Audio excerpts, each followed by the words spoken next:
Welcome back to the Pulling the Threads podcast, where we dig into history's mysteries and the ideology shaping our world through the lens of textual criticism and the historical critical method. I'm honored to continue this deep dive conversation with someone whose scholarship has profoundly influenced my thinking, Dr. James Tabor, the distinguished fellow at Hebrew University and author of Jesus Dynasty, Restoring Abrahamic Faith, and many other instrumental works. Dr. Tabor, welcome back to the Pulling the Threads. Good to see you again, Jeremiah. Yeah, it's good to have you back. Before we jump in, I wanted to address a couple fewer comments from the last episode. It has been really popular. One commenter noted it was like listening to the greatest hits of one of his favorite artists, the way we went through things there. Another person asked, and this is what I want to bring some course corrections for people who might feel this way as well, that what we're doing is antichrist. I think that's a misconception of the misconstrued question, that's worth addressing. I'd argue, I think that you might agree, we're not anti-Jesus. If anything, we're trying to recover the real historical Jesus. Would you say you're more pro-real Jesus than this view that? Uh, you know, you're anti-Christian, anti-Jesus. Yeah, the nomenclature is complicated because Antichrist, of course, is used usually for this final evil figure that Jews and Christians both talk about, although Christians are the ones who use that phrase. And the man of sin who sits in the temple of God. Certainly don't want to be that guy, but I don't think that's what your commenter meant. Against Christ, maybe, literally is what it means, tearing down Christ. And then you get into the difference between Christ and Jesus. I like to stay with the historical figure of Jesus. There was a person, unless you're a myther who doesn't think he existed. And then what you're doing in terms of what we call the quest for the historical Jesus is to ask, how can we know what he was really about and what he said and taught, in contrast perhaps to what people said about him, since we don't have anything directly from him? So that's where the problem comes. So you have to use what we call historical critical methods. And critical there does not mean tear down, destroy. If anything, it means build up and construct, because what you're trying to get through is the web of theological overlay that has been laid down. If you're not for that, and you say, look, I've got the New Testament, I've got the four Gospels, anything they say is from Jesus, then there's nothing to discuss. Just read, just read. Might be a few questions here and there. You want to know what Jesus said? Get a red letter Bible and read all the red stuff, and that's what he said. But if you get into the historical critical, and remember, critical means careful, doesn't mean tear down. Far from it. Like I said, it Mm. means build up. If you get into the historical critical method, you're actually trying to build up the layers that really go back to Jesus. Let me give you an example. If in There's a underlying source that the scholars call Q. It doesn't matter what you call it. It's easy to define. There's this material that Matthew and Luke have in common that is not in Mark. So, like, again, forget the name. Some people, well, I don't believe in Q. Well, you believe that Matthew and Luke have things in common because they do that are not in Mark. So, that material, if we pull it out and read it, we find that it is primarily the sayings of Jesus, teachings of Jesus, red letter stuff, but it contains a lot of material that seems more primitive, more original. I'll give you one example. Jesus says in that material, among those born of men, which is to say, human beings, there's none greater than John, the baptizer. Now, a redactor, that means an editor, has added to that text because it's so shocking. Think about it. If Jesus really said that, and I think he did, We go for the hard sayings of Jesus, the sayings that later followers who are following more the theology of Christianity would go like, he couldn't have meant that because that he was born of a woman, and that would mean John was greater than Jesus. And doesn't it also say that John says he must increase and I must decrease? So the point Mm, is, if you just take everything in a big hopper and mix it up and say, well, it's all true, you're going to come out differently. So, mm, what is added by the editors, we think, because we have an earlier text, Hebrew Matthew, it doesn't have that. And what is added? Oh, but the least in the kingdom is greater than John. You see what's happening here? Somebody's saying, well, actually, yeah, we don't know what he meant there, but it doesn't matter because any of us are greater than John because we're Christians now. So that sort of thing is what you have. You remember Matthew 28? This is not the Q thing, this is something else. You're to go baptize in the name of the Father, Son, and yeah. Holy Ghost, Holy Spirit, Holy Ghost, King James. That's the Trinitarian formula. Mhm, Wow, Jesus is a Trinitarian. Now, yet we have Origen who quotes that and other church fathers. And if it was in there, they would have quoted it. They would have made a big deal about it because they're Trinitarians. mhm, Origen's not quite, but he certainly thought Jesus was divine. mhm, He's a second, third century church father from Alexandria. And it's not in their copies. And we have a copy of Hebrew Matthew. I have the book right here.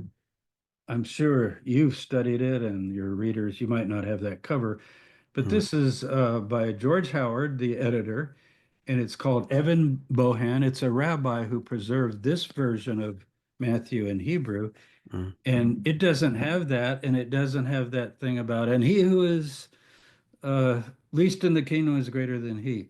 So critical studies, we take the text seriously, but we don't think anything in the text without any thinking about it is from the historical Jesus. So I like to say it like this: we try to go to the Jesus of history, not necessarily the Christ of faith, because the Christ of faith gets into the church councils, the creeds, and what became Christianity. It involves all the thoughts of Paul and makes them dominant. And Paul's long after Jesus in terms of decades. And, is he reflecting Jesus? We'll get into that, I'm sure. So that's a short answer. Now, personally, you asked me, mhm, uh, I'm very positive on Jesus. I've spent 45 years studying and trying to get at the historical Jesus. I've written several major books on Jesus, trying to present what the results of these critical studies lay out for us. And you mentioned this book already. We're going to talk about it later, but this mhm, has a lot on Jesus. It's probably my latest thought on Jesus. And it's not just about Jesus, but I believe, I think you do too, that Jesus was proclaiming what we might call a original Abrahamic faith. He's not really bringing a new message. He's bringing the good news of the kingdom of God. So I hope that will relax everybody. And there's no threat here. In fact, we're wanting to get closer to what Jesus said. I'll give you one more example. Examples are good. Mark, early text. We think Mark's the earliest gospel. I know a lot of people, oh, I thought it was Matthew. Well, that's a tradition in the church. But if you look at it, Matthew's rewriting Mark. He's using the narrative and changing things. So in Mark, I think it's chapter 10, a man comes up to Jesus and he says, good master, what shall I do to inherit eternal life? Jewish question to a Jewish teacher. And mhm, Jesus says, why are you calling me good? There's no one good but God. Matthew comes up, he comes to that passage. He's overwriting Mark and rewriting Mark. He's following it to some degree. And he goes, ooh, that's kind of problematic. I don't know why would he say that? People are going to wonder. You can always explain it away, but everybody's going to stop and go, why are you calling me good? Well, of course, Jesus is good. I mean, he's the creator of the universe and he's the Lord. And some people say he's Yahweh and all this stuff. So what does Matthew do? He says, why are you asking me about the good? Well, wait a minute. That isn't what Mark says. He didn't ask him about the good. He did ask him, how do you get eternal life? But he called him good teacher. That would be a few examples. So critical studies are helpful if you're open to the idea that you want to get back to the historical Jesus, which I do. I don't necessarily go by the overlay that's been added by others. Mhm. Yeah, so Is you're it being faithful to the historical Jesus, which is probably more pro Jesus than just the faith stance. But maybe It's some people. debatable. I mean, if someone, like I said, if someone said, look, I believe every word in the New Testament, it's inspired and there's not one mistake and it's all Jesus, then I don't have anything to say, although we could discuss that. But there'd be no use in discussing any passage Mhm, because all what you end up doing is quoting one passage against another, you mhm. see. It's futile. Yeah, Like anyone can read it, but what did Jesus actually say when we have two, three versions? Don't think of it as contradictions. See, people are, oh, are you saying it contradicts? No, I'm saying they're layers, earlier layers, overwritten, overwritten. And that discourages some people. And they think, well, if it's that complicated, forget it. We're never going to find out. You know what? A fairly consistent picture emerges if you'll follow these methods. It really yeah, does. yeah. And that encourages you because you start thinking, wow. And we have other texts, not just the Gospels. We've got the Didache. We've got the book of James. James is Jesus' brother. He should know something about his own brother. He's the Mhm. leader of the community. So, Yeah. Yeah, all very important things. There's a lot of other text, the diversity of early text is something that's significant. So last time we did cover a lot about the Ebionites, apocalypticism a little, the Enochian text, the impacts of the Dead Sea Scroll, and Paul's divergence from the original Jesus movement. Now, my listeners here are especially drawn to the Ebionite tradition since I talk about them a lot and how they put Jesus as a Torah observant and prophet of human origin, not born of a virgin, not resurrected. How does the gospel of Jesus, how does it, what are the biggest difference between what we understand of what we're talking about now, the sayings of Jesus, the historical Jesus versus the gospel of Paul? What are the differences between Jesus' gospel and Paul's gospel? okay. So I have a screen share I want to do. So let me just share this for several reasons, but this will also get to your question. As you can see here, this is my blog. It's jamestabor.com. So if you know my name, you can get to it. And it has a good search feature and it has hundreds and hundreds of posts. So you can almost query anything, but let's just take your query. Let's do Ebionite. Let me type it right. You got to look at where my fingers are in the keys. Ebionites, and I hit return. Uh, there's several articles, but I was going to refer you to this one. Ebionites and Nazarenes tracking the original followers of Jesus. Now, if we click on that, so you can go do this yourself, you can print it out. This is a fairly nice article overview that answers your question, but we're not going to read it all. I just want you to know that it's here because it goes into great detail. But at the end, there's a nice summary. So we get all the way to the end.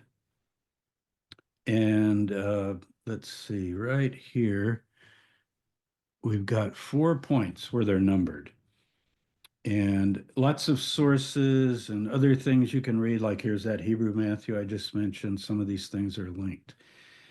So here are the main things, and we won't read this word for word, but we'll hit the high points. As far as the Ebionites go, and I'll get to the Nazarenes because this is both. Jesus is a human being with a father and a mother. They do think he's a Messiah, meaning he's anointed of the Spirit. This is from Isaiah 61. Okay, Mhm. they're big on that. We have that in the New Testament in Luke 4. The Lord has anointed me, the Spirit has anointed me, and so forth. But they like the term prophet like Moses. Now, that's also in the New Testament in the book of Acts. In Acts 7, Stephen says, he's the prophet like Moses. If you remember, the prophet like Moses is the one who will come like Moses, whom the Lord will know face to face. So they had a very high view of Jesus, but as a human being. So he's a flesh and blood human being, born of a woman. Born of a woman doesn't mean, oh, but virgin born. It means you're a human being in Hebrew.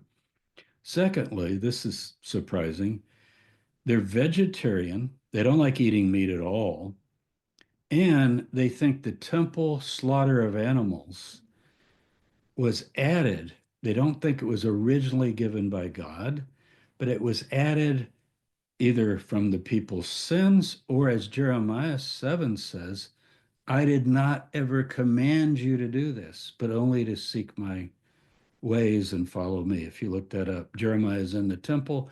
And he says, this is supposed to be a house of prayer, but you filled it with shedding innocent blood, referring to the animals. And he calls it a den of shredders. I know it's translated robbers. That's a mistranslation. It actually is a word that means to rip apart, literally. And of course, robbers jump on people and stab them and rip them apart. But it's used for a ravenous lion, for example, in the book of Isaiah. Same Mhm. word. Okay. But part of this is let's go back to the original way.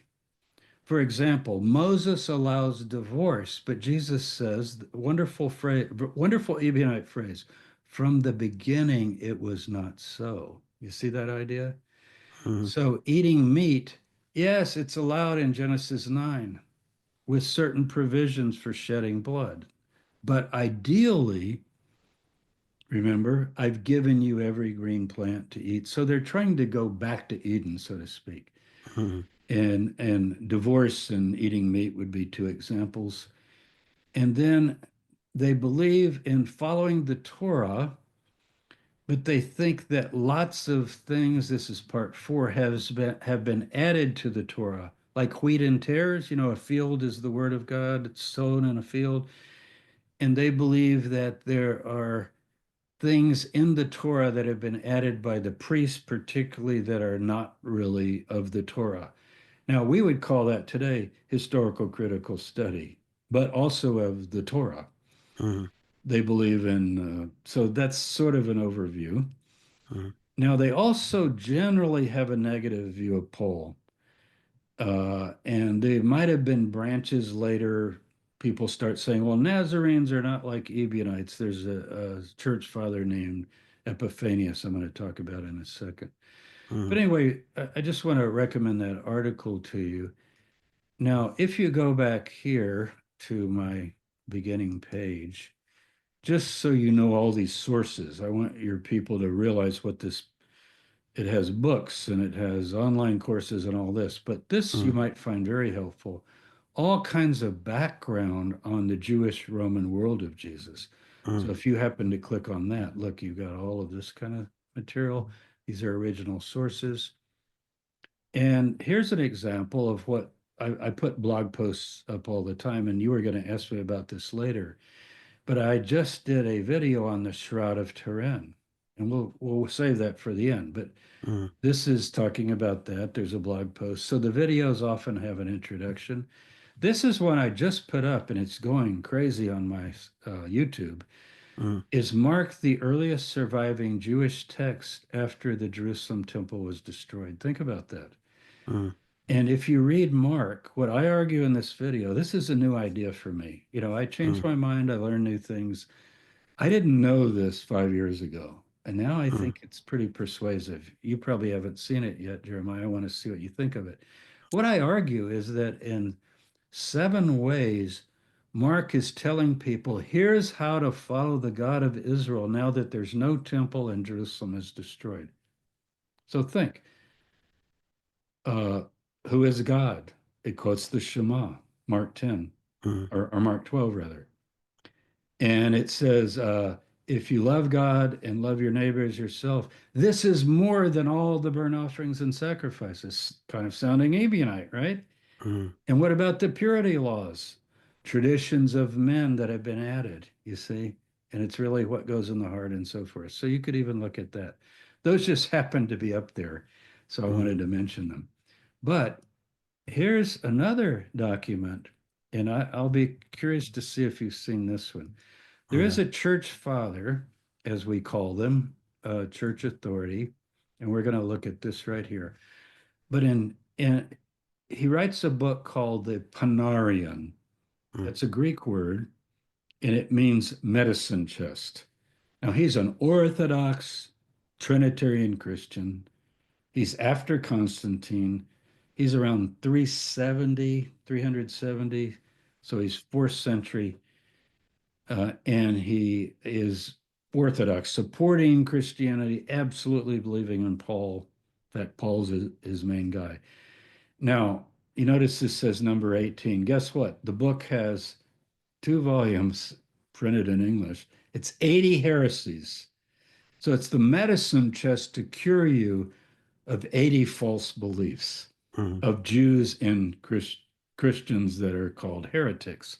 mm, So he thinks these Nazarenes and Ebionites are not true Christians.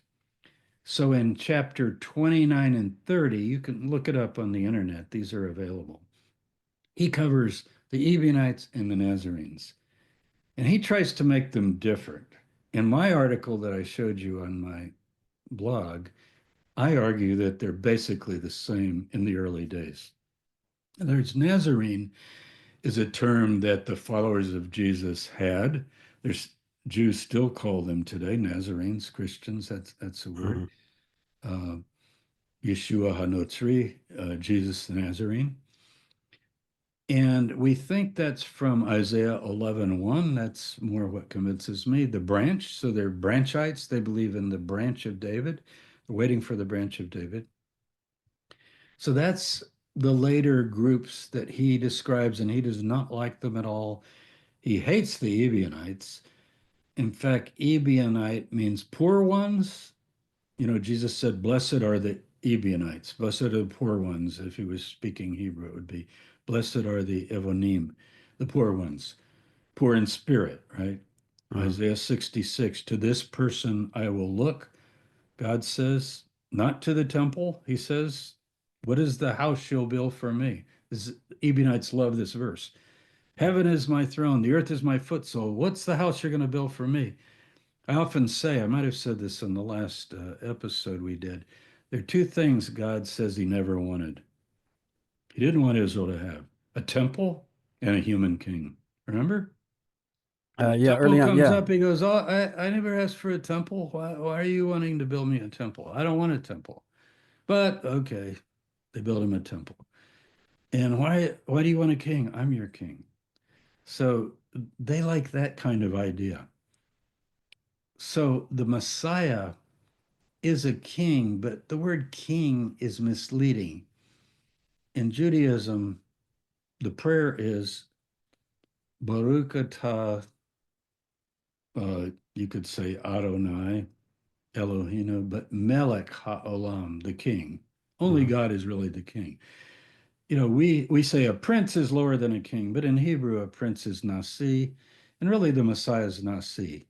He's the prince of the congregation. mm, So if you want to go back to Jesus, he probably would have been called a Nasi, which means a ruler, a prince. mm, But God is the king, Melech, you know, the word. So anyway, back to this chapter 18. Here's what's tricky about this. Of the 80 heresies, he starts with Jewish. Look, it's number 18 of the series. It's mm, number 5 from Judaism, but 18 of the series is a whole series. mm, And 5 are Jewish. This is Jewish. So this is not Christian. But look at mm, the name. Nazoreans. It's mm. spelled just a little differently. I don't know Yeah. if you can see that. I Yeah, maybe yeah. make it a Uh, little they were clear. associated possibly with Qumran, the Dead Sea Scrolls. There was Well, it pre-existing doesn't before. say that, but Mm, possibly, but yeah. But this is Nazar, not Nazor. So for mm, Epiphanius, Nazor is the later group. mm, But here's Nazar, a sect of Judaism. But look where they live. They live across the Jordan in mm, Transjordan. They practice Judaism. like circumcision and the And, Sabbath. and I noticed that Hemmer Baptist, so they were into the mikvah, the Hemero That's right. Baptist. That's right. And also here, they recognize Abraham, Isaac, Jacob, the fathers, and so forth, but they wouldn't accept the Torah as it's come down from the Jewish tradition.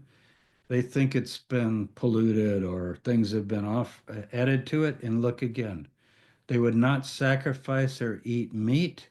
They claim that the books have forgery is a strong word, but I would call it interpolations. So it sounds almost like the later group that we just read about, right? But this Mhm. is an earlier group. So it shows that there's a precursor. For example, you mentioned Qumran. At Qumran, they say, I close my screen, right? For you guys. Yeah, you can see me. At Qumran, they say in the community rule, we will build a temple of men, of people, a temple of people, and our prayers will be our offerings, not the blood and the Holocaust offerings of animals. That's in the early text of Qumran. Now, we talked about this last time. Remember, Qumran, the I like to call it the Dead Sea Scroll group. Mhm. Forget the name. People say, well, you mean the Essenes, right? Well, that's one name, but what does it mean? We mentioned last time it might mean Osim HaTorah, the doers of the law. But remember, in the Dead Sea Scrolls, one of the things they say is that David had many wives because he didn't have the seal book of the Torah, the seal book of the Torah they claim to have, the real Torah. Okay. So they're doing historical critical reading of even the Torah, and they think other things were added. Jeremiah 7 again, and the day I led you out of Egypt, I did not command you concerning burnt offerings and sacrifices. Amos says the same thing. Did I command you when I led you out of Egypt? So their position was these things were added later. And in their texts, what we call the Hebrew Gospels, the Ebionite Gospels, they say things like, they have Jesus say things like, if you do not cease sacrificing, shedding this innocent blood in this temple, the wrath of God will not be removed from you, or it will fall upon you, and so forth. So that's a brief overview. The people, remember, we know about them mainly from the people that hated them. So they're going to give all kinds of negative things about them. But they're not fans of Paul. They Mhm. think Paul came along, the Christian version of them, so-called Christian, post Jesus.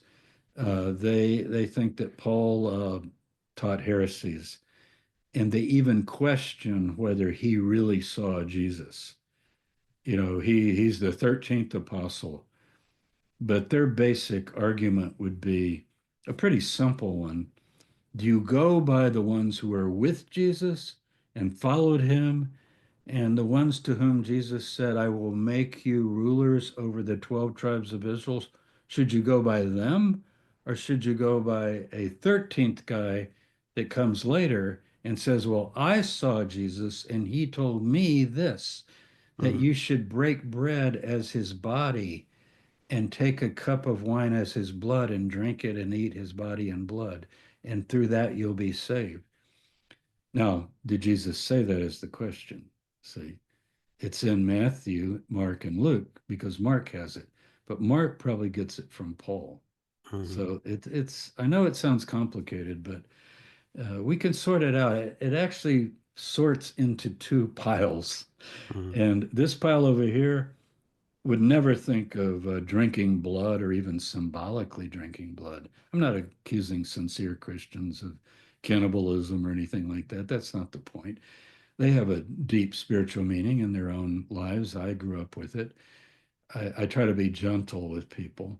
But if you think about it, I don't think that would be an image that would be used by a Jewish person, particularly coming from the tradition that you abstain from blood, and even the requirement on Gentiles in Acts 15, if they join the Nazarene movement, they have to be sexually pure, worship the one God, no idols, and not eat blood or sacrifice the meat sacrificed to idols, and particularly the blood.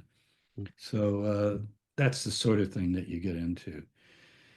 So they didn't like Paul, and they would argue visions are one thing, but how do we know what you're seeing? You know, you say you talk to Jesus. Well, we talked to Jesus, but guess what? We touched him and knew him and heard him firsthand, and he never said any of those things. That was the Ebionite argument. Mhm. And it's a pretty good argument if you accept it. So Paul says things like, we no longer know Jesus after the flesh. After the flesh means a human being. Even if we once did know him that way, we no longer know him that way. Almost as if to say, okay, yeah, you knew him, but I know him after the Spirit. Almost like you would claim, I've got the latest word from Jesus. You guys are out of date. Yeah, you knew him, but that was before his death. And now I've got all the new revelations that he's given me. So they weren't so sure that you could follow the latest new revelation. If you go down that path, what do you find all through church history? Well, the first thing you find is Muhammad comes along very early and says, well, I have a new revelation and it's Abrahamic and you should Mhm. follow this rather than that. And then if you really want to jump to American history, the Jehovah, you came from the Witnesses. They don't Mhm. have a book, but they have a translation that kind of enforces their views. But think of the Mormons. And they would still say we follow the Bible, but through the Book of Mormon, it's going to now get interpreted and so forth. So, this idea of later revelations coming by visions of angels or visions of any type, even if it's finding golden plates that will have the new revelation, they would go like, wait a minute. Let's stick with the original. What did God really want when he made human beings? No divorce, peaceful kingdom. And then they would go to the end of the Bible, Isaiah 11. What is the Messiah going to do? They're not going to hurt or destroy on all my holy mountain. And the word destroy is shakat, to slaughter. See? Because the wolf will Mhm. lie with the lamb and Mhm. there'll be peace and the nations will be at peace. So they would say, look, we have the original ideal, and then that was left behind after the flood, and then violence filled the earth, and all these other innovations came in, and the prophets come along and try to take us back to the ideal, and then Jesus finally comes, and they thought he was kind of the final prophet. They weren't looking for another. God's spirit rested on him, and he was became the anointed one, the prophet like Moses. So you can drill into that a little more, but that's a good overview, I think. Mhm. Yeah, that was really good. So the Clementine homilies and recognition, sometimes called pseudo. I'm not sure if I would put that title on it. I think it reflects an important text. They offer a radical different view of the Jesus movement, much of what you're saying here.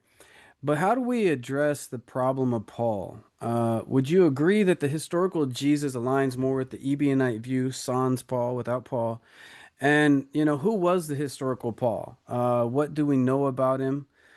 Some of the fringe theories suggest that Marcionite might have invented him, possibly modeling him on the life of Josephus. Or as Dr. Price suggests, that maybe there's a connection between him, Simon Magus, Yeah. and he sees, symbolic layers rather than biography. And in light of the pseudepigrapha and redaction, what's your take on who the historical Paul is? Mm, Um, okay. Well, I won't call them fringe theories because I think that's a little bit pejorative, but I understand what you mean. I mean, there are theories that are kind of fringe, but sometimes minority opinions, some of which I hold, mhm, might be right. And so, but they are minority for sure. Everything from Jesus didn't exist to Paul didn't exist to the letters, all the letters of Paul are made up and forged in his name, or there was a figure, but the letters aren't him. On and on and on. Um, I pretty well am mainstream on this. And I'll tell you why. If you take the 13 letters with Paul's name, and you can do all kinds of studies, you can do computer studies, even the latest AI studies show this with vocabulary, style, usage, ideas, uh, that the seven early letters, the first seven chronologically, generally are accepted. And I don't know, see if I name them right, would be Galatians and First Thessalonians. Those are the two earliest. And then you've got two Corinthian letters. It's probably more than one letter, but it's grouped now as two, First and Second Corinthians. And then you've got Romans and Philippians and Philemon.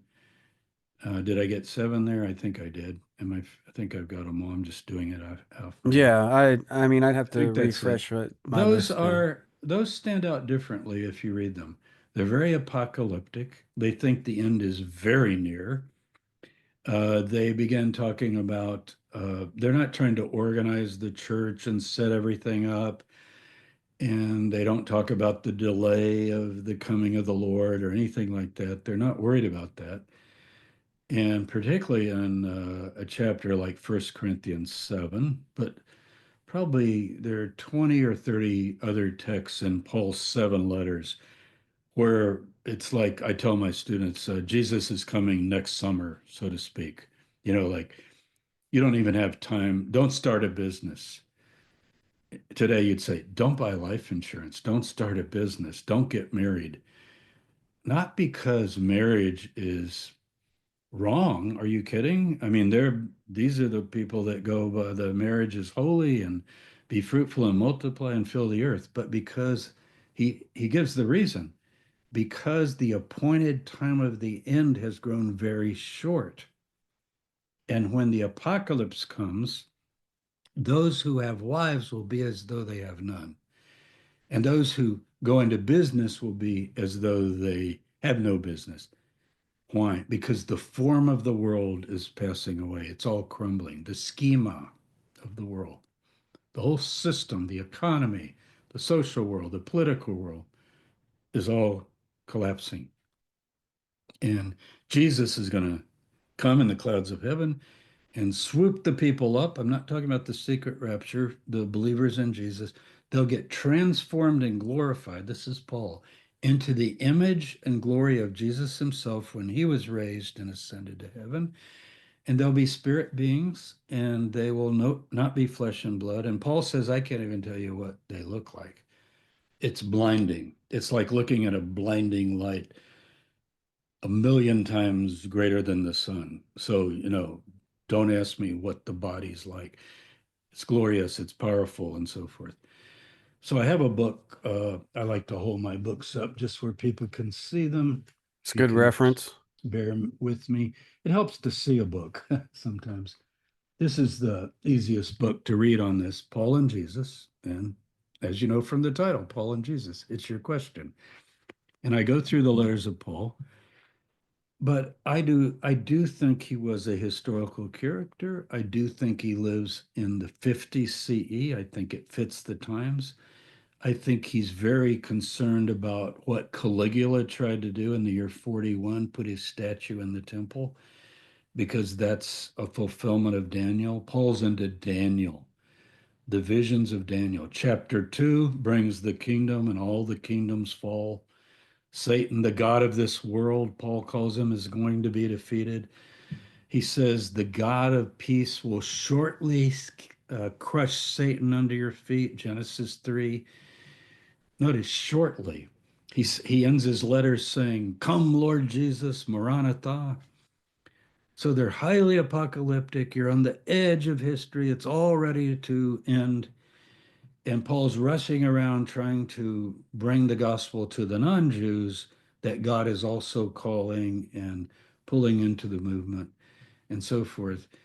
And I accept those letters as from a real historical character. And I'll tell you the reason. It's partly personal and anecdotal. And I'm not saying Bob Price hasn't read them. He's probably read them more than I have. Hmm. But I have read the letters of Paul in Greek. I wrote my dissertation on Paul. I spent 8 years on it. I have read them in Greek. I'm not going to say hundreds of times. I've never counted the times, Mm, but you begin to feel a personality. You begin to feel a kind of a character. It's not just formal rhetoric. Yes, he uses rhetoric. And I know Nina's latest theories and other people that, have come up with rhetorical theories of when they were composed. I just don't find them convincing. And it's not because I'm trying to cling to a historical Paul. I just don't think he was made up. And I also think beyond the letters, probably the greatest witness to his influence are the four gospels. mm, They're very influenced by Paul in their final forms. mm, So that the theology of Matthew, Mark, Luke, and John is very Pauline on one level. Now, not in details. Paul has things that they don't have, and scholars point out, Luke's Paul is not really the original Paul and that sort of thing. But here's what I mean by that. If you ask, what did Paul essentially add? Not the seven letters, but the Pauline stuff that went into the Gospels. mm, Remember, you got six more letters, Colossians, Ephesians, particularly. Those are the big ones. Suddenly, he's the creator of the universe. Paul never said that. The creator of the universe? He's very close to being, he's not God the Father, but, they're right there together, eternally together. And I would say, even in those letters, that secondary Paul, so called, the Pauline school, would still say that Jesus is the firstborn of all creation. I don't think they would say the Nicene thing like mm, he was eternal. They're probably more Arian in that sense. But they do think he preexisted. They think God so loved the world, gave his only son. He left heaven, came down to earth, was born of a virgin. Now, Paul, I don't think goes that far, but you see how it becomes Pauline to think he's in heaven, he sheds his divinity, he comes down to earth, now he's a human, and he dies for the sins of humankind, and you have to believe in him to be saved. And then he goes back to heaven, and he's coming again to get all those followers of him that are now been forgiven through his blood. He's going to raise them up to heaven.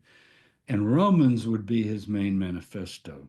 So if you take Romans 1 through 8, particularly, you've got the Pauline message. mm, And that skeletal, essential Pauline message in its main elements are what began to get propagated as Christianity. So here's what gets me, Jeremiah. When you go to the mm, Vatican, this is a symbol, but just think about it. These great steps going up into the Vatican with mm, Jesus and his mother and the famous statue in the middle. And what do you see? On the right, as you're going up, is Paul. On the left is Peter. mm. Peter, the rock of the church. Paul, holding scrolls, who wrote most of the New Testament. And you go on up, and I stand at the top and I look back and I think, where's James? Right. Yeah. Where's James? I say, James who? James who? That's what people say. That's what my classes say. When I say, look, we're going to do 6 weeks on James, the brother of Jesus, they go like, now remember, I taught at Notre Dame. Those Mm, kids are going to go, Dr. Tabor, I thought he didn't have brothers because Mary's a perpetual virgin. Say things like that.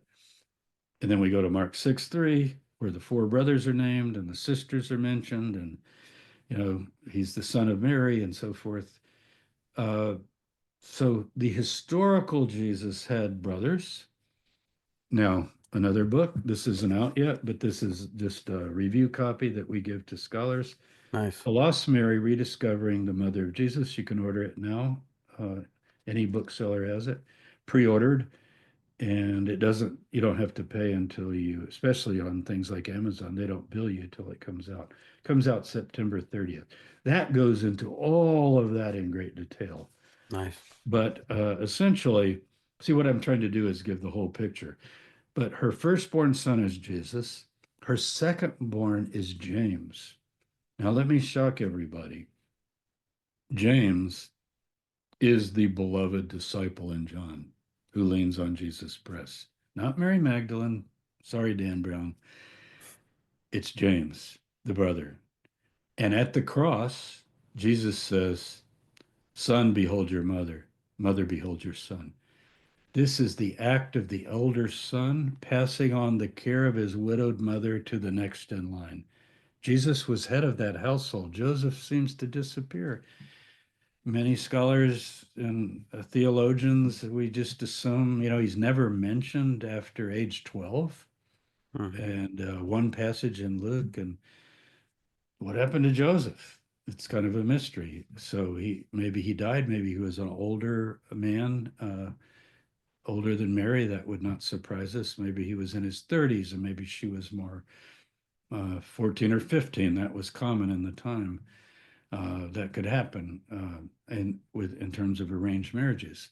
So James takes over. And I know everybody said, well, I thought that was John. Of course you thought it was John, because everybody in the world says it's John because of late traditions in Christianity that the Yeah. apostle John, son of Zebedee, took Mary and cared for her. What an insult to James. You know how you know that's not true? Absolutely, we know that James is in charge of the movement when Jesus dies. Yeah. And he's not in charge of his own mother? Think about it. That just doesn't make sense. So when Jesus dies, as his last act, Gospel of John only, he says, Mother, your son, son, your mother. It's a way of just saying, and from that day, that disciple took him into the house. Now, why is it he named? Because the writer doesn't want to exalt James. This is later when he's not going to be on the Vatican steps. He's not a big figure. Peter becomes the big figure. And if you read First Peter, you'll think you're reading Paul. I mean, I don't know if you read First Peter yet, Yeah. but you know what? I've gone through First Peter and I've marked the Paul passages. In fact, I just crossed them out because I wanted to see what it looked like. And then I pulled out just the passages that aren't Paul's material. Mhm. Wow, it reads perfectly without them. So I think that's been Pauline interpolated. A lot of scholars think that. It's Yeah. called First Peter. So it's probably an original, it probably would have been originally much like James. So Yeah. I James we imagine. do Yeah. have, and it is not interpolated except maybe one verse in chapter 2 where he says, Don't hold the faith of our Lord Jesus in vain. But I would go with that because you know what he says? What do you mean hold the faith in vain? Don't let a poor man sit in the back of the synagogue, not church, Yeah. and let the rich come up front. Well, that does sound like the faith of our Lord Jesus, right? And Lord, remember, means master, teacher. So, of Mhm. course, James looked to Jesus as the teacher, but then he hands it over to James. Now, Mhm. we have dozens of texts saying that outside the New Testament, but in the New Testament, he's really, but in the New Testament, I would say he's just about written out because this is the later Pauline presentation. Now, Paul mentions him in the early letters because he says, yeah, I went up to Jerusalem. I saw Cephas. I think that's Peter. I Mhm. think it's Peter. Some people dispute that. And oh, I also saw James, the Lord's brother.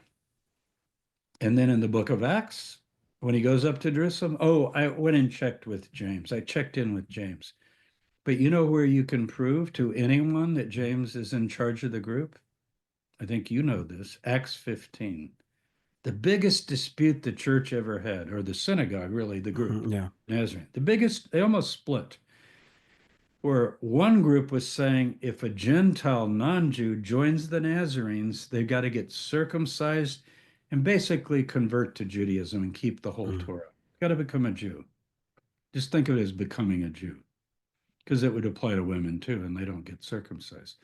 So, in order to be saved by the blood of Jesus, it's very Pauline, you got to convert to Judah. You got to become a Jew and keep the entire Torah, okay? The way Judaism teaches. And this would be the sect of Judaism, the Nazarenes. So they would have some adjustments maybe as to what we call the halakha. How do you keep the Torah? Might have been more like Hillel than Gamaliel, I think, probably Yeah. more open. But you Mm. still have to convert. And another group, Peter included, said no, and Paul. Paul was there, and they argue for a while. And Paul gives his opinion, and Peter gives his opinion, and then you get this astounding statement out of the blue. Don't even explain who he is. Remember, Acts doesn't even say it's his brother. It's Yeah. amazing. It says, and James stood up and said, I need a gavel here. My decision is, who are you? What do you mean your decision is? So you see, we'd say, who put you in charge? You know how we Mm. talk like it. Who put you in charge of the church? Uh, my brother. It's in the New Testament. They didn't take that out. But when you go to chapter one and you got the 12, 11 apostles and they choose a replacement, remember, Yeah. for Judas Iscariot. And what does it say? His mother and brothers were there. Well, of course they were there. They're actually in charge of the group. Again, I show that in the book. Mary is the matriarch of the movement. James, her second son, is in charge. And before that, Jesus, her firstborn, is in charge. And guess what? When James dies, Simon takes over. And I think he's also a brother. He's very old. It I have another book. I have a lot of books, right? So this is called, notice the title, The Jesus Dynasty. It's a caliphate. Caliphate doesn't have to be Muslim, right? It No. means that it goes from this one to this one to this one. It's a family thing. And that's what the Ebionites believed. And back to the Clementines, to have somebody come out of the blue later that wasn't even part of that in any way and begin to speak authoritatively and have views different from that core group that had been with Jesus and James. And James is very prominent in the Clementines. And one of the things the Clementines say is don't believe anything you hear unless you've checked with James. That's in the Clementines. You got to check with James. First, he's in charge. And secondly, he grew up with Jesus. Now, many people would say, yeah, but he didn't even believe in him at first. That's very possible. I'm not sure of that. There's not a lot of evidence for that, but maybe he didn't. But you know what? What about later as time went on? Obviously, he wouldn't have been put in charge if he didn't believe. And we have stories of him, you know, honoring his brother and coming to see Jesus as the anointed one that others believed as well. But by Acts 15, which is probably by 4950 CE, that's the way usually we could date it, James is in charge. And Paul makes that very clear in Galatians. He said, I went up to Jerusalem and Peter was there and James was there. And he called them the so-called pillars of the church. Not as some people say, well, it's not sarcastic like you're saying it. I think it is. He said, look, I've got my gospel. If they don't like it, it means nothing to me. That's what he said. What they are means nothing to me. What do you mean what they are? How could the people Jesus appointed as the leaders mean nothing to you? No, he doesn't mean they mean nothing. He means if they don't agree with me, too bad because I'm talking to Jesus and I got my message from Jesus. And he said, I did not get it from men or through men. What does that mean? From James or through James or Peter or any of them. He says the so-called pillars of the church. So that tension is there. And I have a chapter in this book that's pretty controversial called Battle of the Apostles. Mm. So so you can see what my books are doing. I'm Yeah. trying to actually I'm working on a trajectory. I'm not going to write a book on John the Baptizer because he gets pulled into the Jesus movement and we don't have enough on him. And Mm. also, James McGrath has just written two wonderful books on John the Baptist that I just completely endorse and agree with. James McGrath, you should have him on. He's wonderful. Mm. So I'm not going to rewrite, something that doesn't like reinvent the wheel, as we say.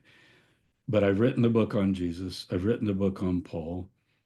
And I'm not going to write a book on James. You know why? Because there's already great books that have been written on James. The best one, I think, is John Painter.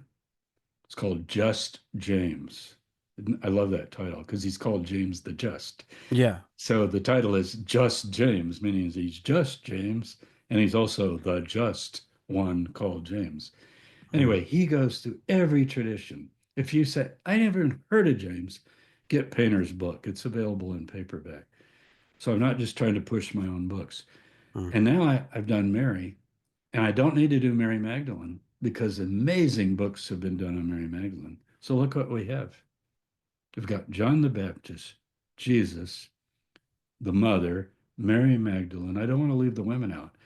James, you see, and finally Paul, and we've got the whole movement. Yeah. And so I'm kind of finished. Yeah. But I have other things I'm doing that continue to refine things. But probably when the Mary book comes out, I have one more book in mind. It's called Jesus Betrayed, and I'm going to put all those into one book. So you So might say, like well, I'll wait. summarize all of that. Yeah, it's called Jesus Betrayed, and the subtitle is something like how the followers of Jesus rejected, lost, forsook. The publisher will help me decide his original message. Mm, So, but all the books are basically saying that. mm. But I want to make it, and it's going to be short, probably 150 pages, just putting it all together. And then, you know, I'll we'll see what I do after that.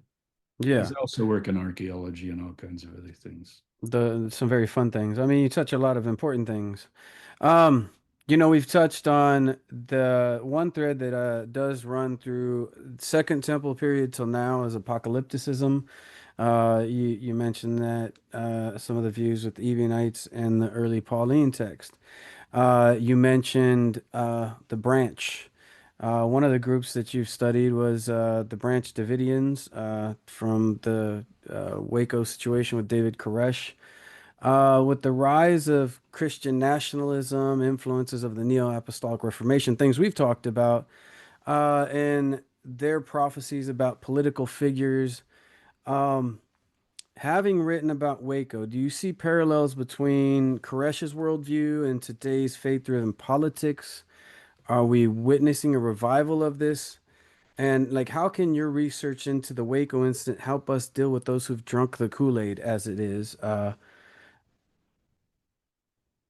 Of Christian nationalism. Yeah. Yeah, Christian Yeah, here's the nationalism. Waco book. Since we're talking about all my books, my Waco, these are all available.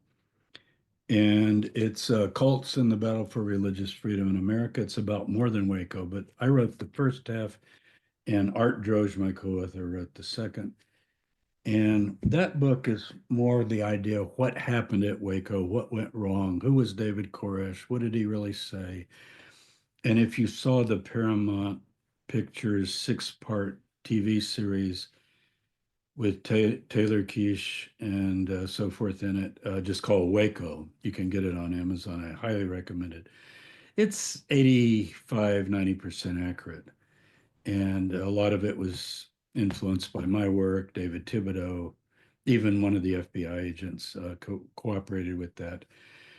So it's sort of a separate subject because David Koresh, notice David and Koresh is the Hebrew word for Cyrus, who's called the Messiah, and they call themselves the Branch Davidians. He didn't start the group. The group started way back in the 1920s and 30s by an Adventist, a Seventh-day Adventist guy who broke away because he believed that when you read the Bible and it says Israel, that means Israel, and the land means the land. And you know how Adventists spiritualize everything, kind of like the JWs do a little bit. Russell didn't do it as much. We talked about that last time. But so Jerusalem is above, like Paul, Jerusalem above, not Jerusalem below. But Koresh believed, no, when it says that there's a battle in Jerusalem, Zechariah 14 or something like that, or Zechariah 12, that's going to happen. And we've got to go over there and we've got to fight against the enemies of God and so forth. So he was more an apocalyptic guy. He would be more like some of these early apocalyptic texts in the New Testament or the Dead Sea Scroll group. And I was involved in help working with the FBI and my colleague, Dr. Philip Arnold, who was more involved than I was, but we worked together in communicating to the FBI and with David Koresh in trying to bring about a peaceful resolution, which unfortunately we failed in. But we mainly failed because the people who made the decisions didn't listen. At a certain level, there were FBI agents and government agents who did know, but the Attorney General, Janet Reno, was never really told what the plan was. So if you read the book, it's sad to read Mhm. because it should not have happened. Absolutely unnecessary. So that's a little different than the Christian right. The Christian right is almost the opposite because they would say, and there are many forms of it, Idaho has that huge movement, and there are all kinds of, goes back to Rushdoony and all kinds of Reconstructionist people, they were called. It's got quite a history. I know you've researched it. You've even sent me some very well written articles, going into the whole history. So it's essentially uh, America is a Christian nation, and there's no difference between politics, faith, religion, society. Should all be run according to God's way. And if enough Christians get in control, we can begin to manifest the kingdom of God through the church, even as a country, so that church and state aren't that different. Mhm. Now, what worries all of us about this, what kind of a Christianity are they going to see spread throughout the country? And they would say throughout the world. I don't want to make a bad analogy, but it's sort of like Islamic fundamentalism. They believe the whole world should be Islam and rule by Islamic law. Mhm. Well, these kinds of Christians, rather than separate from the world and see the world as a wicked place, no, conquer the world, take over the world. Our military, our economy, everything should be run by Jesus Christ, basically, through his servants, which would end up being a bunch of pastors over churches. And we'd need a Christian president and so forth. Now, we do have something called the Constitution, and we have the First Amendment, and all of the amendments touch on this to some degree in terms of rights and freedom, and what we generally just call the separation of church and state. But it's this idea that the government should not pass laws that promote or prohibit the free exercise of religious faith according to the conscience of individuals. And we've loved that, and we are a great republic. The great European democracies are still basically church state. I mean, England has a king, Mhm. once a queen, now a king, right? And he's technically head of the state, which is very strange. And he's head of the Church of England, I think. I think that's Mhm. true. And you say, well, Germany's not like that. Well, there's a state church. The theology seminaries and so forth in Germany, they're state supported. Well, we've been against that. Now there's a movement now toward it. Let's support all the schools. Good Christian schools should get taxpayer money because Christianity is good. Want to promote it. What's wrong with it? 10 Commandments everywhere. And the objection, of course, by free thinkers, such as our founding fathers, is that, wait a minute, I've got the Jefferson Bible right here. Whoa, boy, Thomas Jefferson. And he goes through the Gospels. It's called the Bible. It's really just the Gospels. And he says, the life and morals of Jesus extracted textually from the Gospels in Greek, Latin, French, and English. What do you mean extracted? I mean, why don't you just read the New Testament? Well, that's what the Christian right would say. You don't extract things. That's what you scholars are doing.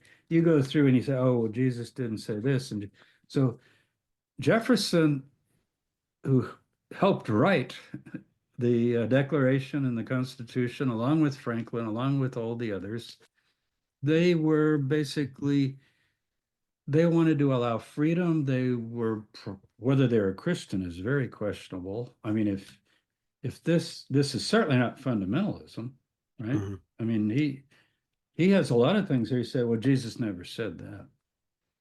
It's interesting to get. You could, this is published, I think, by the Smithsonian. Yeah, you should get it. Read what Jefferson said, because a lot of it you're going to say, wow, he was way ahead of his time. Because and he was really a student, and he has it in Greek as well. He knew Greek Mhm. fluently. So the idea would be to allow people to have their own views. So let's start with Judaism, a great minority religion. It's not the major religion. Well, shouldn't Jews who do not accept Jesus as Messiah be allowed to freely exercise their faith in their synagogues and to say freely, I don't believe he's the Messiah, and here are the 10 reasons, and I'd like to discuss with you and argue if you want to debate or whatever why I don't agree. And you can tell me why you do believe, and I'll respond. And so, should we not allow that kind of discussion in our culture? Say, well, Jesus is the Son of God.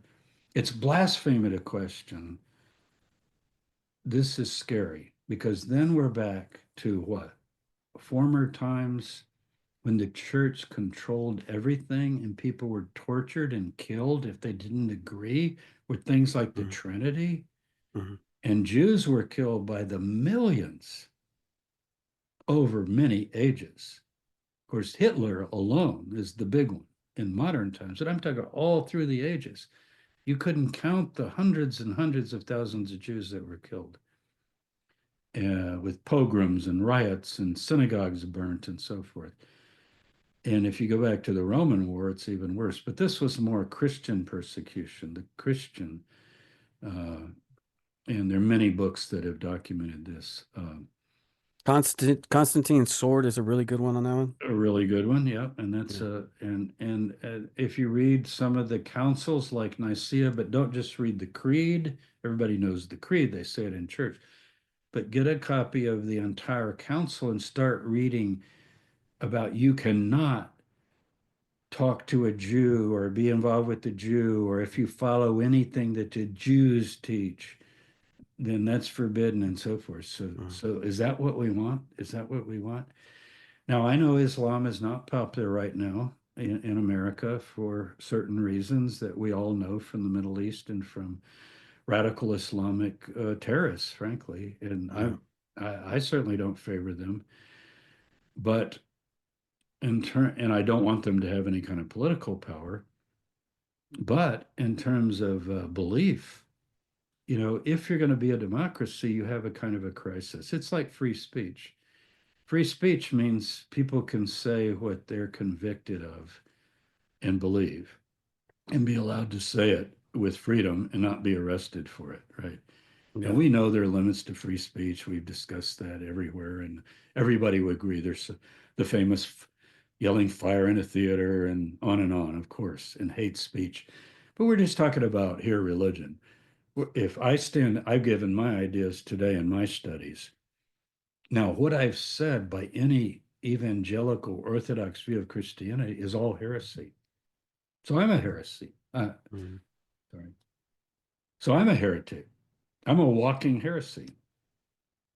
So should I be arrested or killed or tortured or forbidden to go on YouTube? Should we have a YouTube that only preaches the one view of Christianity? Now, if you took a poll and could make those issues clear, the vast majority of Americans would say, keep the religious freedom, please. Even though the polls show that many, many are people of faith, as they call it. But you got to have, they say, well, I essentially believe in Jesus, but I don't think he was the Son of God. Whoa, wait a minute. Then you're not going to pass the test. You see, we can't have catechetical test of faith like seminaries have Mhm. to see if you can graduate or if teachers can teach there.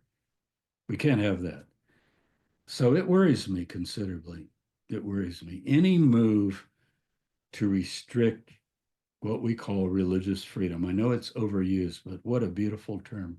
Mm. Freedom of conscience, freedom of religion. What we learned since John Huss, it's 100 years before Luther, and he was burned at the stake for saying this by the Roman Catholic Church. John Huss, uh, he started the Taborites. My name's Tabor, happens to be Czech Republic, right? And the reason he picked Tabor, it's a mountain in the Bible, and he thought Christ was coming back to Tabor. So it's nothing to do with that. Tabor means drum or belly or breast in Hebrew. So Mount Tabor, if you've seen the picture, it looks kind of like a breast. So Taborites. Now, what did he say?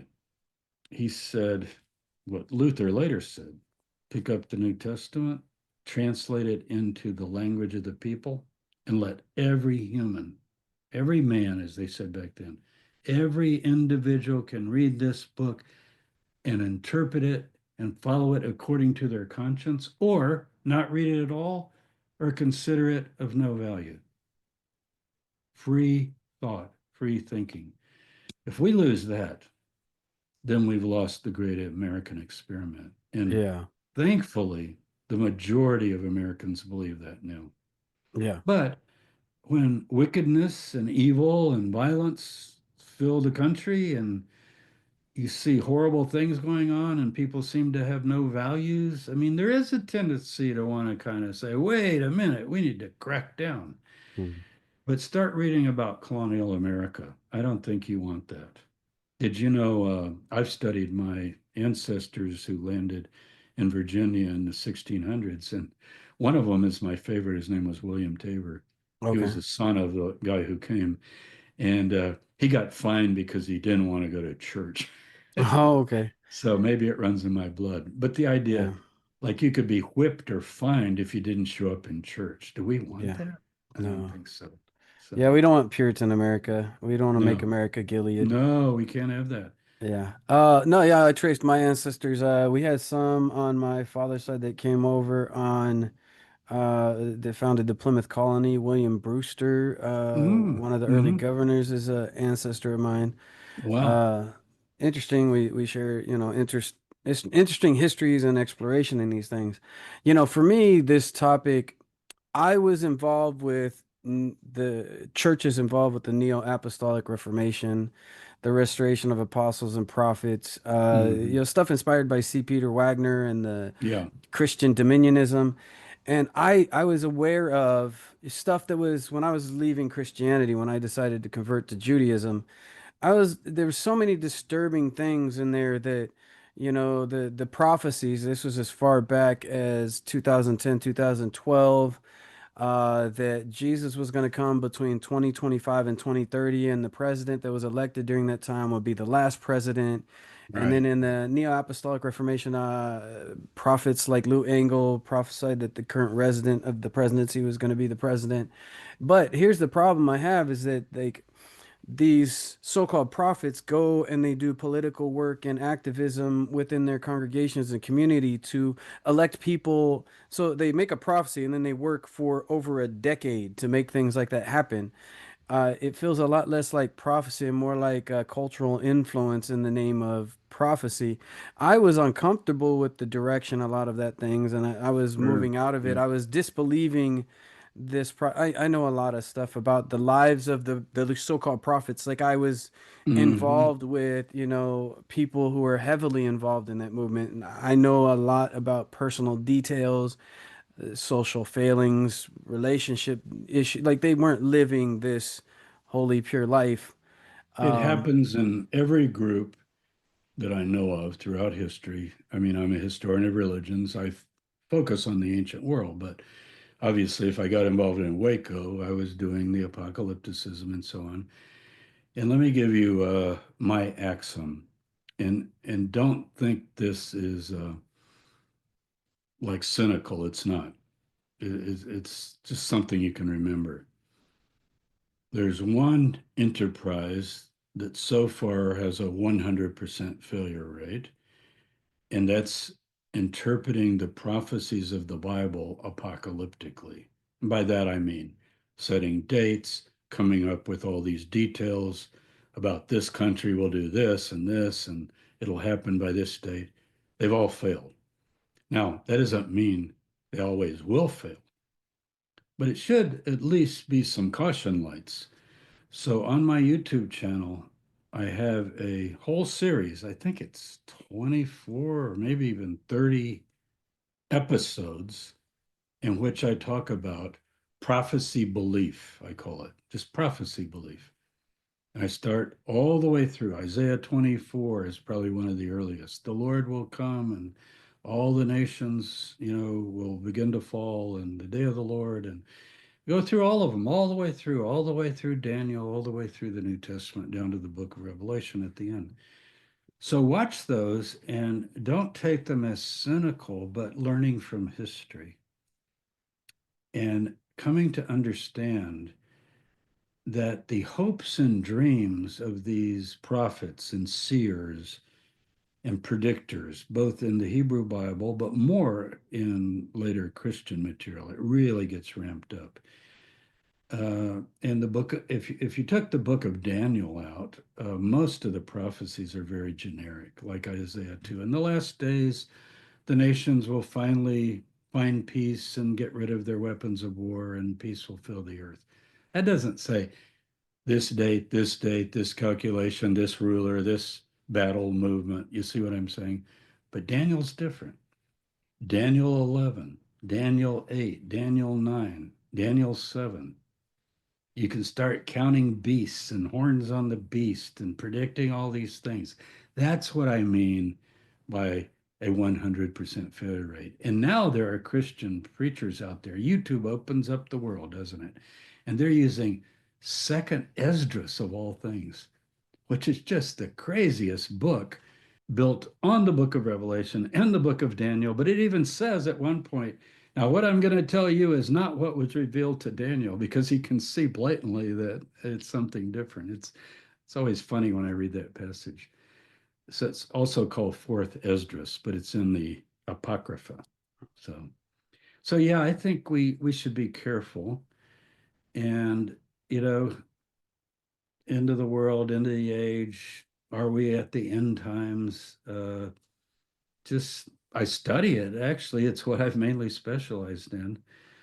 And it's not so much that I'm cynical, it's that I've become wise by really it's more that I've maybe gained a bit of wisdom by considering all the things of the past and what people have said. Did you know people were doing this in the second century? They were looking at these same texts Mhm. and counting emperors and figuring out which horn was this. Well, that's totally wrong. None of that ever happened. So that 100% failure rate should be some caution. Yes. And I'm I old. I'm old, much older than you are.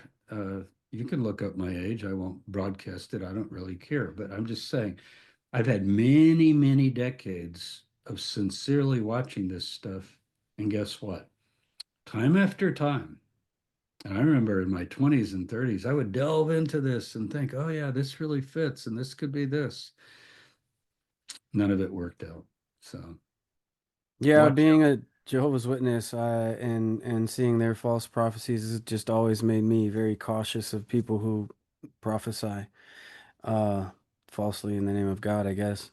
Time-wise, I want to kind of wind it down to like a final question here, and this is Okay. kind of what the juxt of all of this is really coming to this is Okay. setting up the reason for this. I feel like so your book, Restoring Abrahamic Faith, I feel like is a culmination of the lifetime of scholarship, and I wanted to set up for everybody kind of the reason, the underpinnings maybe. It seems to bridge your academic rigor with a lived ethical monotheism. Do you personally align with the Ebionite views? Is that what you're trying to model? And given the reasons to not believe, textual criticisms, the contradictions, mythical influences, redactions, what keeps your belief in a divine plan or moral framework alive? First question, and then second, many of my listeners here are looking for a spiritual home outside of Pauline theology. Like myself, we followed Jesus out of Christianity into some form of Judaism or post-Christian, post-Pauline experience. But I've noticed people want something that's still friendly to Jesus as a historical Jewish figure, that's not in an oppositional view of that maybe he was a Jewish guy, had nice things to say. What would you say to someone seeking a post-Christian Jesus positive community?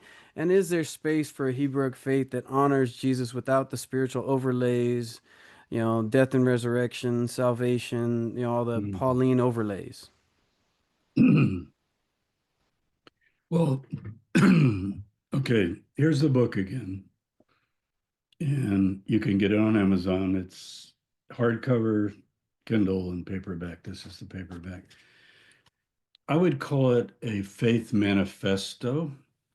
That is, as I say in the preface or introduction, I sort of took off my academic scholarly hat. Not saying it's not academic, it has full bibliography, hundreds and hundreds of notes, but sort of took off that hat because I kept getting asked, well, what do you believe? What's the upshot of all this that you're presenting and studying? Where do you find yourself? And where I find myself is affirming that the Bible is the story of one man's family, Abraham, and it's traced in the Bible, at least, through Abraham, Isaac, and Jacob. Ishmael has a place, and the people of Israel, and on down through what people often call the Jewish people. But for me, it's the record of the Torah, the prophets, and the writings, that's a concise package of sorts. Now, it's very diverse and it has differences and similarities, and you do have to read it historically and critically, or you're not going to get anywhere, as far as I'm concerned. But I find enough in that proposal to stand out. First of all, I believe in God, but what does that mean? A word, God. And I covered that in the first chapter rather thoroughly. What do I mean? What do I mean by God?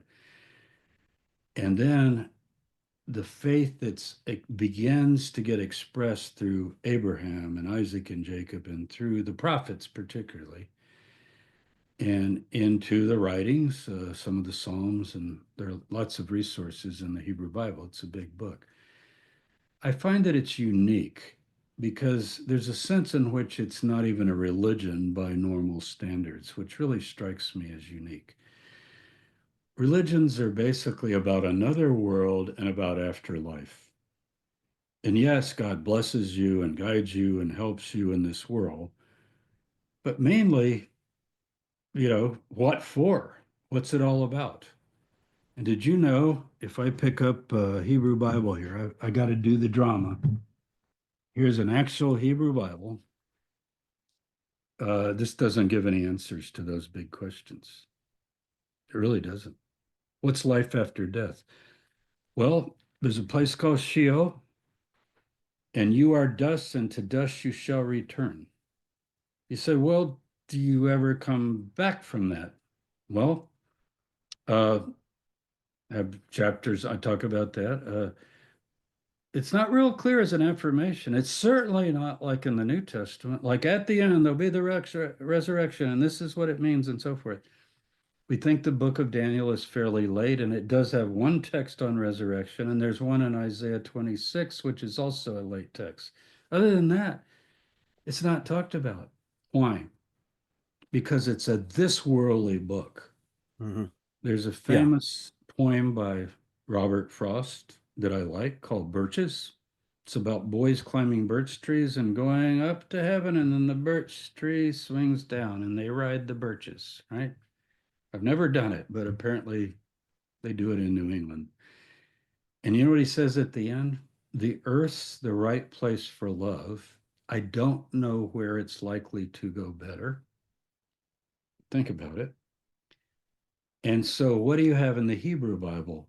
This is the good earth. It's you didn't fall into this world. It's not a mistake. Humans didn't fall. They made choices to leave childhood innocence, right? If you begin to read these stories of Garden of Eden and leaving the garden and so forth. But there's never any answer really given. Job, for example, says, I wish that my case someday could be judged by a redeemer. It's literally a Goel, somebody who could be a lawyer in my defense, because I do not think I deserve what happened. And all of you friends of mine are saying I did, I must have done something wrong, and I'm standing my ground. And he said, if a tree is cut down, it can even grow sprouts. Or if you cut down plants, they can grow back. At the scent of water, a seed can come up. Man lies low and awakes no more. Though the heavens be no more, he will not awake.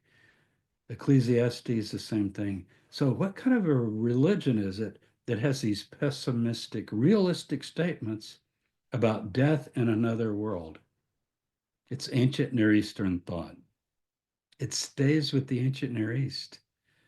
And you think, well, that's pretty hopeless and dismal. Only if you think that this world is not a good place. Mm. Now, it is a world full of horrors. That's called Outside the Gates of Eden, to use another poet, Bob Dylan. What happens outside the gates of Eden? Humans are free. Humans are made in the image of God. So what do? Cain kills Abel, right? And on it goes. Violence fills the earth. So the Bible is a big book. I'm not a fundamentalist. I don't read it always literally, but in terms of a kind of an unfolding saga, that's what I try to represent. And it's organized really simply. It's God. What do you mean in the Hebrew thought of God? The way. What do you mean the way? What is the way? Is the way going and slaughtering men, women, and children and animals and genocide? Is that the way? What is the way? And then the plan, like what would that possibly mean? And finally, I put a chapter in mainly because of Christians, the Messiah. And then final chapter, just like, what are you going to do about it? Mm. But it's a lonely road. I'll quote Robert Frost again. You know what he put on his tombstone? This is my faith. I've had a lover's quarrel with the world. Write that on my tombstone. That's a good one. A lover's quarrel with the world. A lover's quarrel. Loving life, loving the world, loving the beauty of everything that we have. But a quarrel with all kinds of things, from why bad, horrible things happen to good people, and what are the costs of human freedom, that we are autonomous, self-conscious beings reflecting the image of the forces of all forces of the universe.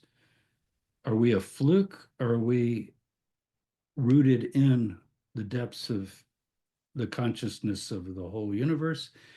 And then within our power, think about this. This is the scariest thing I'm going to say today. Within your power, you can do anything you want. Wow. Talk about a crazy experiment. But what would be the alternative? Robotic control. But you can do anything you choose to do, anything within your power. But I think within all of us, there is resonating that good, that yearning for the good. And even some of the most wicked behavior that we could think about, those individuals don't like to see it done to them, right? Golden rule. And most of them hypocritically would stand up for what's right. Do you think the dictators and despots of the world, they want to appear good, right? Yeah. You know, think of Putin. Does he say, I'm a wicked, evil man and I murder and kill people and I'm awful? No, he says, oh, no, I'm wonderful. I do this and I do that and here that. So this is the thing. So I find the Bible, I love the Bible. I'm sure it's autobiographical, maybe if I were born in another time and place with another culture, of course, I might end up differently. But I love the Bible. I've studied history of religion. I think it stands unique and I'm kind of hooked on it. But it is a lonely road. Hmm. If you don't belong in Christianity, you might find a home in Judaism that's certainly closer to Abrahamic faith, particularly more, should we say, progressive forms of Judaism that would Hmm. admit critical studies and so forth. Hmm. I love the website, thetorah.com. You got to put the in, thetorah.com. It tends to be really nice articles on the kind of thing I'm talking about. And you said you converted to Judaism. I go to synagogues sometimes, but generally it's a lonely road. So what people do, they just have to find their own way. But I don't direct people to anything. But Abrahamic faith was a household faith, so that's kind of nice. You know, Hmm. the story of one man's. And I guess my favorite passage in the book is in Genesis. I think it's 19, 18, maybe 18 or 19. I can't remember now. I should memorize the numbers. It's either 18, 19, 19, 18, but it's Abraham will teach the way of Hashem or the Eternal One and his household. He'll teach his seed, his family, and his household the way, justice and righteousness. So in Judaism, there's this phrase I love. I don't think it's specifically in the Hebrew Bible, but I love it. Tikkun ha'olam, fixing the world. Let's fix the world. Like, what's wrong? If a lake is polluted, let's let's don't fly off to heaven. Let's figure out who polluted it and why. And why is the good earth getting ruined by us primarily? Hmm. And how are we treating the animals? And how are we being managers of the planet? You say, well, that's not religion. That's isn't that ecology or something? I mean, is that what you're for? I'm for doing good in every way and doing justice and righteousness. And I go through the five virtues of the Hebrew Bible. That's what I'm Hmm. for. I think you almost have to be for them if you're a good person. Hmm. I mean, are you against justice? Are you against truth? Are you against love and mercy and grace? And these work together because you don't want to have a bunch of sloppy grace without justice, right? And you need truth and you need mercy and you need faith. So I'm drawn to the Hebrew Bible. Yeah, I So share that. if I had a label, I would say I wouldn't go with Ebionite or anything. I would go with Hebrew. So what is Hebrew? One who crosses over from the ancient culture in Abraham's time of Babylon, which then becomes a metaphor throughout the Bible, means confusion, the human way of greed and selfishness and all the negative things of human history, to the positive vision of how could this world be what it was meant to be and what it could be. And there I go to the prayer of Jesus. Let your kingdom come, your rule. Let your will be done on earth as it is in heaven. That's it. So I don't know how you encapsulate it better than that. So yeah, you say, well, you're kind of a critical, skeptical scholar. Well, yeah, on some things, but I also believe the things that I say in the book. So good way to end. Yeah. And I agree in a lot of ways. For me, growing up Jehovah's Witness, not having traditions and stuff, I definitely resonated with the culture of Judaism. I find a connection to the people, to the land, to Sure. the festivals, the traditions, and it's definitely something I do with my family and my children, Yeah, I do as to well. giving But them something meaningful. my kids don't necessarily follow everything I do, but they Yeah. certainly are aware of the Sabbath and different kinds of things that are in the Hebrew Bible, particularly the Ten Commandments and so forth. So, Yeah, Dr. Tabor, thank you for joining us once again to help us wrestle with faith, history, and truth. Your work encourages honesty, inquiry, and spiritual integrity. To our listeners, please be sure to check out Dr. Tabor's books, including Restoring Abrahamic Faith, Jesus Dynasty, Paul and Jesus, and you can follow his ongoing research at jamestabor.com. Uh, That's all for this episode of the Pulling Threads. If you enjoyed this conversation, be sure to subscribe, share, like, and join in the conversation online. Keep questioning, keep digging, and as always, pull the thread and see where it leads. Thanks a lot, Jaron.